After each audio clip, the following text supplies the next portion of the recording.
Well guys, it's official. PSG and Mbappé have arrived in Newcastle ahead of their Champions League game tomorrow night up at St James's Park. It's been a crazy couple of weeks for Newcastle ever since the international break. We've been on amazing form, 8-0 against Sheffield United, beating Man City in the Cup, 2-0 against Burnley at the weekend. Can we get a win tomorrow night against PSG as well? Under the lights, listening to that Champions League music. I cannot wait. I will be there, so subscribe to the channel. Do not miss out. Off the pitch, we've had loads going on as well. We've had the drone displays over St James's Park. It looks like Bruno is set to get a new contract. There is plenty to talk about in this week's Toon Tuesdays. Yes guys, welcome back to Toon Tuesdays, your weekly roundup of Newcastle United news. I was down at the PSG hotel to welcome PSG and Mbappé to Newcastle, so we will get onto that, as well as a full preview later on in this video. That's what everyone's talking about. The big game tomorrow night at St James's Park, which, as I've said, I will be there. And I cannot wait. So subscribe, do not miss that video tomorrow. But first, we've got some big news off the field as well. Fabrizio Romano reporting that Bruno has finally signed his new deal. This is one that's been going on and on for a little while now. Well, it was actually thought that the club were very keen to sign Bruno on a new deal, reward him with some extra funds, give him a little bit longer on that contract. What seemed to be the sticking point was that potentially Bruno wanted to have a release clause, a £100 million release clause. He's been linked with Madrid a few times over the last few years. Generally speaking, Bruno is a very good player and he's always going to be linked to other teams. I think that's why Newcastle wanted the safety net of putting him on a longer deal. Maybe Bruno wants, a bit of something for himself. Maybe not this January. Maybe not this summer, maybe not for another 3 years, but at some point, Newcastle are a team that can just go, no, 100 million, no, fair enough. Newcastle might say, we'll have this conversation closer to the time, but I guess even for Bruno himself, he wants to be sure. But having said that, we saw Newcastle, despite, however, it not being officially announced, Newcastle themselves posted an ominous photo of Bruno for no reason, to which Bruno replied with the kind of little eye emojis and a few little black and white emojis, as well as the fact that after he scored his goal the other day, he looked pretty happy about it. So overall, yes, there's a few little bits in there, like the release clause people aren't overly keen on, but the top and bottom of it is he's a good player and we want to nail him down on a longer deal, and it looks like that's ever closer to being announced. And isn't it funny as well, by the way, Bruno, not a great start to the season, all of a sudden signs a new deal, or it's reported that he signed his new deal, and then he's great again. Sheffield United, Burnley, really since we've come back from the international break, the form of the whole team has improved, which is very handy when we're playing PSG tomorrow. But for Bruno's sake, it's great to see him back in action, and we're going to need it. We're going to need him on top form as well, because as reported this morning by Sky Sports, they actually had an open training session for the Newcastle United players this morning to get a little bit of I was going to say behind the scenes. I don't think Eddie Howe will really show anything he doesn't want anybody to see, but I do think it was kind of like to, I guess, get a bit of promo heading into the game. So they've had Sky Sports and a few others down there, but there was a few players missing. Tonali wasn't there. Botman wasn't there. There was no sign of Joe Linton. It was actually said that they didn't see Wilson earlier on. Wilson's also been a doubt for the side. He did turn up in the end.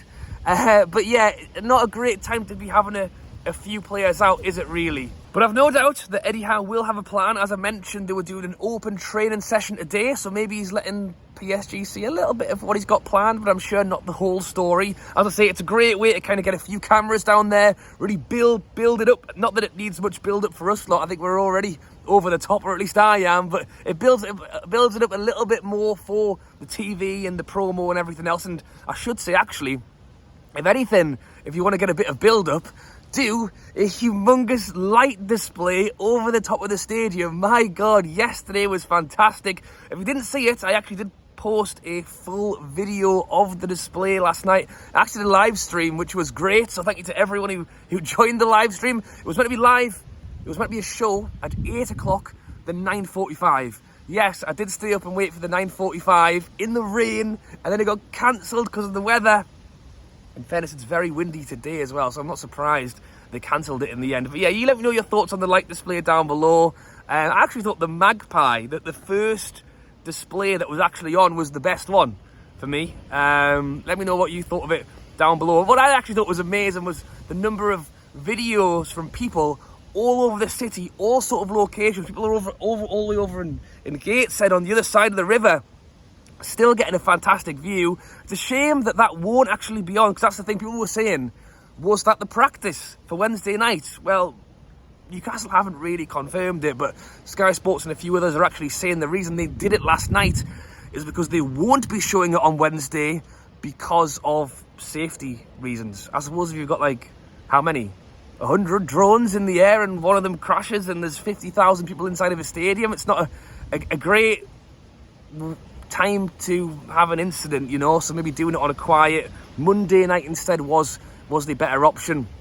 I would have much preferred it to have people walking up to the ground and looking at it in the sky, but you know what it is, we enjoyed it, and I'm sure on actual match day tomorrow I won't be too bothered about the drones. There'll be a few other things on my mind, including PSG and Mbappé. So PSG did post on their Twitter earlier on of Mbappé and some of the players on the plane heading over to Newcastle. The bus has been spotted throughout Newcastle as the players arrive at their hotel ready for tomorrow night. So yeah, if you fancy trying to see Mbappé, who knows, might be down in the big market later on tonight. Who knows? Go and try and get a glimpse of Mbappé. Lots of fans are very excited, but the main thing is that for Newcastle, we go out and really give it our all tomorrow. You talk about what Newcastle can do in this game. I think St James's Park and the atmosphere will play a huge factor. I think when we went out to AC Milan, it was our first game in the Champions League for a lot of those players, for a lot of the fans, you know, visiting out there. But, you know, it's my first time I'll be in St James's watching us. And they did kind of have moments where they did look a little bit like where do we go? What do we do? And we need to make sure we don't have that tomorrow night. You know, fair enough, the players might have a bit of a big game, nervous energy. We need to try and make sure the crowd don't have that nervous energy, which is hard sometimes. I know that I had it a bit at Wembley. Got to cheer them on, got to put them through it. The 12th man, I think, will be a really big factor. If we can win a few big challenges like we saw with Gordon against Man City the other night, it lifts people up, you know. Cheer the tackles as much as you cheer the goals, and it will really help. So yeah, cannot wait. I will be there. Cannot wait for the build-up pre-game, being in there for that Champions League music. And as much as we keep saying that it's great to have Champions League football back, it will be much greater if we also won the game. And that's why I think it is tough to hear that there are some injury issues. In terms of lineups, let me know yours down in the comments below. I've wrote mine down here. I did go with Portman goal, Trippier, Shaw, Lascelles, Burn. Botman doesn't look like he's going to feature. It sounds like Botman could be out for as long as a month, which is very bad news for us. Some people are saying they would like to see Livramento one side, Trippier on the other. Trippier right back, Livramento left back, or Livramento right back, Trippier left back. It's possible. And with the likes of Dembele and Mbappé, you know, is Dan Burn the best one to mark them? I don't know, but Eddie Howe sticks with the players that work, and Dan Burn has been working, so I think he will play him. In terms of midfield, I've already mentioned Bruno. He's going to need to have a big game. So is Sean Longstaff, and so is the young Jordy Elliott-Anderson.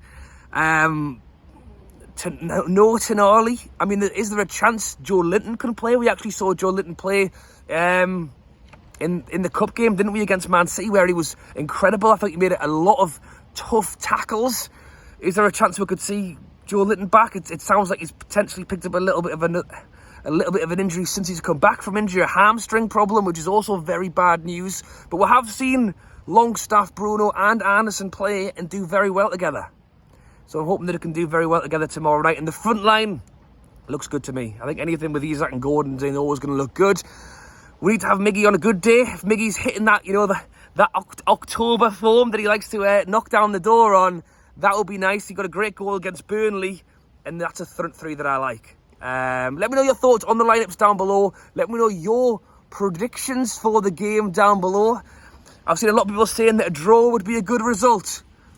You know, win every home game, draw every away game, and we get through to the next round of this cup. A draw at home against PSG, but beat AC Milan at home, beat Dortmund at home. Don't think that's too bad either. But I will back the win. I'm gonna go 2-1 Newcastle. I can't sit here and say anything else than that. You know, I think a draw against an elite side like that is always going to be a good result, regardless. But you've got to back it. You've got to back it. 2-1 Newcastle. Let me know your predictions down in the comments below. And I cannot wait for it. Thank you for watching, guys. Subscribe. Do not miss all the videos coming out tomorrow for the big return of Champions League to St James's Park. And I'll catch you later.